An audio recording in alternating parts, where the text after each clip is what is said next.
The final days. Creator sends his messengers to us every day of our lives. Very often I hear people say to me after one of my lectures about matters that concern the Earth's well-being, or about the latest development in genetic research that has gone awry, causing new viruses to break out, or about galactic exchange between extraterrestrials and our world governments. They respond to me with, "Why aren't we being warned? Why were we not told of this? How could this have happened? How did we lose so many of our rights as citizens? How could the government just give away 18 million acres of our national forests? What will happen when we reach point zero and there is no electromagnetic field?" Well, when you can no longer hear the sound of your own heart beating, how can you expect to hear the sound of the heavens? Why haven't you listened to the messengers? While sitting on the red rocks, which grow and rest upon my sacred ground in northern Arizona, I am awed, feeling energies from the ruins of an ancient temple they once formed. A temple that is well over 20,000 years old. I ponder at what these ancient people must have been like. There were once children playing here, laughing and crying. Aqueducts that carried the water to a labyrinth. And gardens that are still carved in the living stone.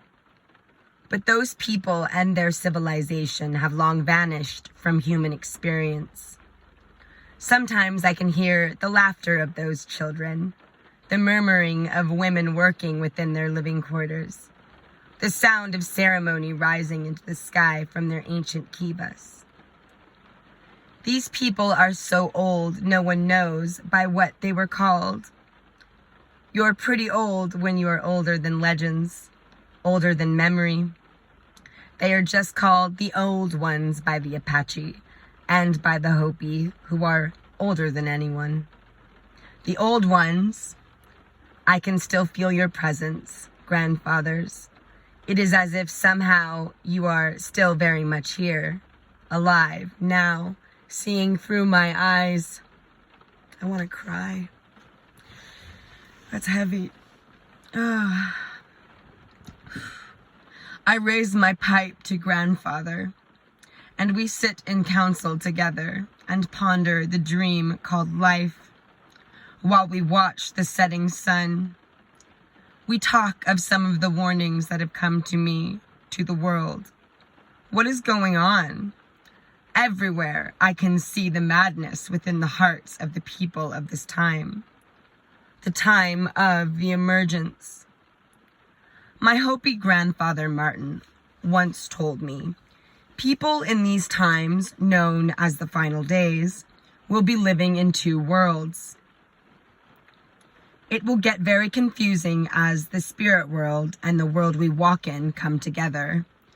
But it will only last a little while. Just a moment in forever. Laughter will be good medicine to have in those days. In 1993, a verbal warning to the peoples of Earth was given by the Koji people of Colombian mountains.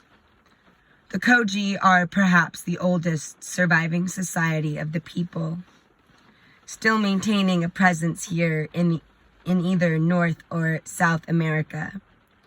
They call themselves the Elder Brothers. They refer to the Ameripions, the Euro-American societies that presently dominate the global environment, as the Younger Brothers. The brothers who were sent away so that their defiance and irreverent attitude towards the earth and that of the guardians would not interfere with the harmony of life. Of course, that was when the earth was still a lush and cared-for garden. In a recent video released throughout the media's global communication systems and PBS television here in the United States, the Koji elected to give their younger brothers a warning before they blindly stumble into a caravan of inescapable self-destruction, causing not only their end, but the end of every life form upon our Mother Earth. You can expect another warning from the Koji people very soon. They have a new message. You could hear it around 1997 on national media. This most recent message was born from the very mountaintops of the earth, the places where the life-giving rains are born, the places where the mountains give birth to the cloud people, are being reduced to lifeless desert landscapes. I know, because I'm parked on one right now to keep people from crossing the gates that are closed. It's one of very few vernal pools left in Southern California. And when I arrived to my shift today, I relieved the ranger of his duties to come to find out that even the weather didn't keep two-leggeds out of the park with their dogs. You see, the thing is, they don't realize, because they don't know any better, even if they do know better, they don't pay attention and they refuse to respect Mother Nature. Their feet, just their feet, my feet, if I cross a border, I kill a species in unknowingness. We've lost 6 species due to human traffic on the Santa Rosa Plateau in Southern California, Riverside County, in the last 3 years due to human feet. I will continue. This is the most recent message that was born from the very mountaintops of the earth. That's where I am, right here. The places where the life-giving rains are born. The places where the mountains give birth to the cloud people and are being reduced to lifeless desert landscapes. The process by which the clouds have sustained life upon our planet for eons is now breaking down. The Koji tell us that if we do not quickly change the way we deal with our mother, the rains may end altogether. The Koji elders say that it does not have to be the end of the world. It is still our choice.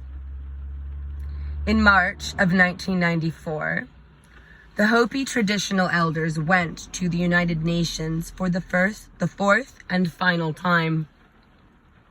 They were refused recognition by the members, and no voice has yet been established in the United Nations for the indigenous people of this land. A letter was sent out through various avenues of media communication by the Spiritual Council of the Hopi Traditional Elders, the Hopi Sinum. In the letter, the people of the world were notified that events had transpired conforming to the warnings of their ancient prophecies. The Hopi Sinum know that we are now entering the final days, that all the prophecies have been fulfilled except those that pertain to the final days themselves.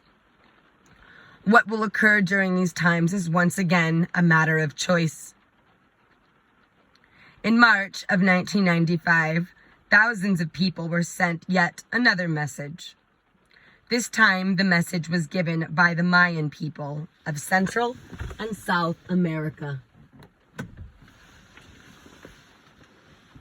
At the spring equinox, there was to be a grand occurrence. An entirely new light grid was about to be formed, if enough like-hearted and like-minded people could be pulled together. The ancient Mayans understood and mapped the cycles of our planet and the orbit of our solar system around the central sun, Alcyone, which can be seen in the night skies near the constellation of the Pleiades. This orbit causes patterns or cycles to occur within our immediate solar system that could be referred to as solar seasons. These seasons have been described through the language of sacred geometry by various civilizations ever since our first emergence upon this plane. Here in the Western Hemisphere, we have enough of the pieces of this ancient knowledge written upon the living stone that we can assemble the story of our origins and our future pathway through this time of total transition. We have been told, as above, so below, that our bodies are a microcosm of the universe itself. Indeed, this is a grand truth. The appearance of numerous crop circles are not a coincidence, nor are they manufactured by some radical sensationalist or advanced mystic cult riding bicycles into the middle of the night. Oh yes, there are the few of these cases, but most crop circles defy the feasibility of human construction by their very complexity of structure and form. They are indeed messengers from our elder brothers of the inner earth, those you refer to as the ascended masters. And as well, there are those that are from our brothers who come from the stars.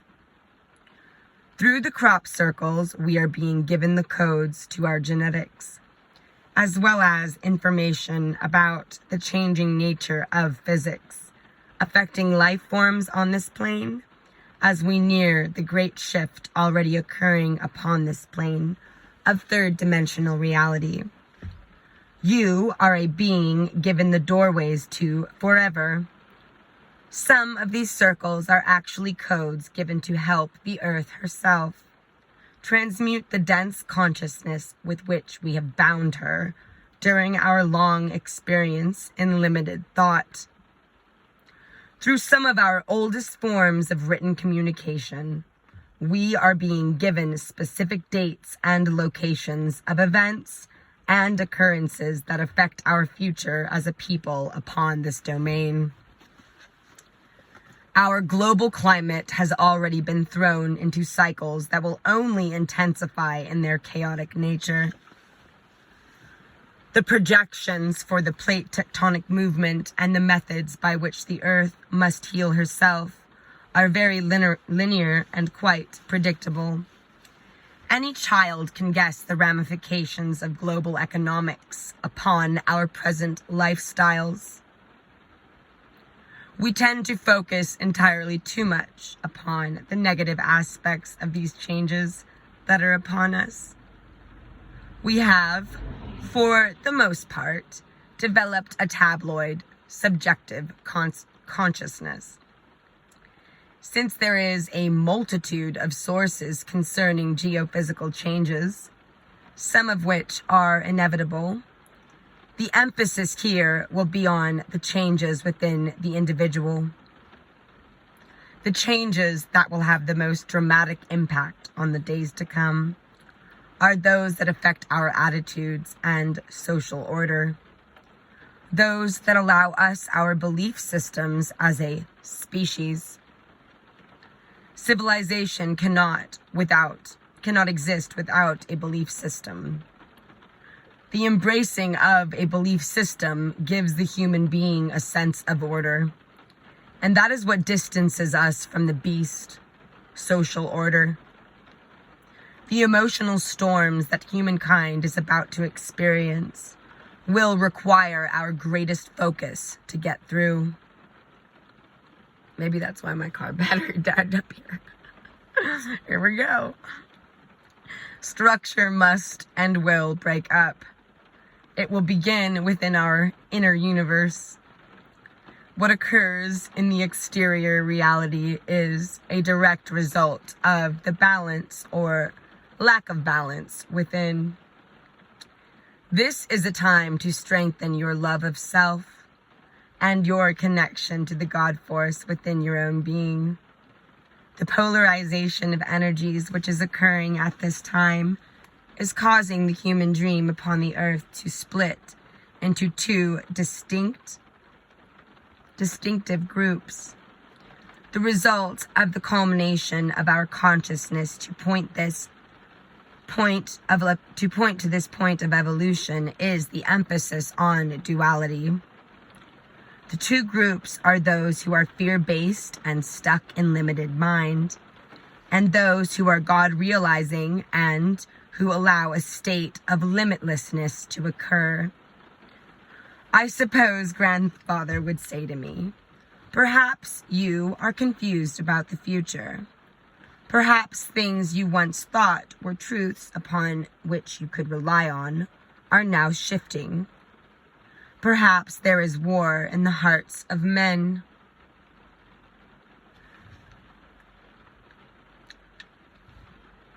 This is what has always been the condition. You must decide now if you will choose the warrior way or the Hopi way.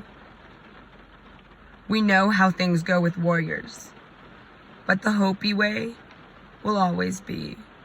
Hopi means peaceful. I got chills. As it always has been. Whoa, the way of peace. Is this not the way of all the great masters? To follow the Hopi way? Oh.